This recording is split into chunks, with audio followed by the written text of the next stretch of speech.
ఈ రోజున కురుబకుల దైవము గురువు శ్రీ భక్త కనకదాసు యొక్క 537వ జయంతిని ఆంధ్ర రాష్ట్రంలో ఆనందంగా సంతోషంగా పండగలాగా చేసుకుంటూ ఉన్నారు. శ్రీ భక్త కనకదాసు అందరికీ కూడా ఒక ఆదర్శప్రాయుడు. యుక్త వయసు ఉన్నప్పుడే ఒక రాజ్యానికి సైనాధిపతిగా ఉన్నా కూడా నాకు ఈ పదవి వద్దు, ఈ జీవితము భక్తిరస మార్గముతోనే జీవితం ధన్యమవుతుందని చెప్పిన గొప్ప తత్వవేత్త శ్రీ భక్త కనకదాసు శ్రీకృష్ణ పరమాత్మునికి అపారమైన భక్తుడు. ఎన్నో వేల కీర్తనలు శ్రీకృష్ణుని మీద రచించినాడు.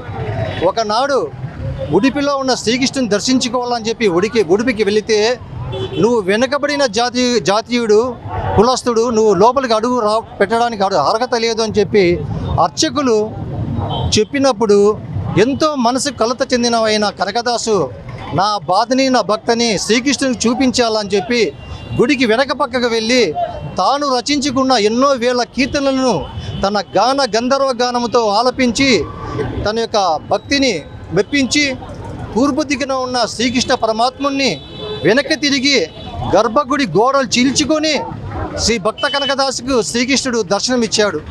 అంత గొప్ప మహానుభావుడు. అలాంటి యొక్క ఆయన పుట్టిన ఈ కురుబ కులాన్ని గుర్తించి ఈ రోజున ప్రభుత్వం కూడా ఈ యొక్క కనకదాసు జయంతి చేస్తూ ఉన్నారు. ఆనవాయితీగా 19 నుంచి జరుస్తూ ఉన్నారు. ఈ రోజున ప్రతి ఒక్క కురుబ కులస్తులకు కూడా హృదయపూర్వక కనకదాసు జయంతి శుభాకాంక్షలు తెలియజేస్తూ ఉన్నాం. Thank you.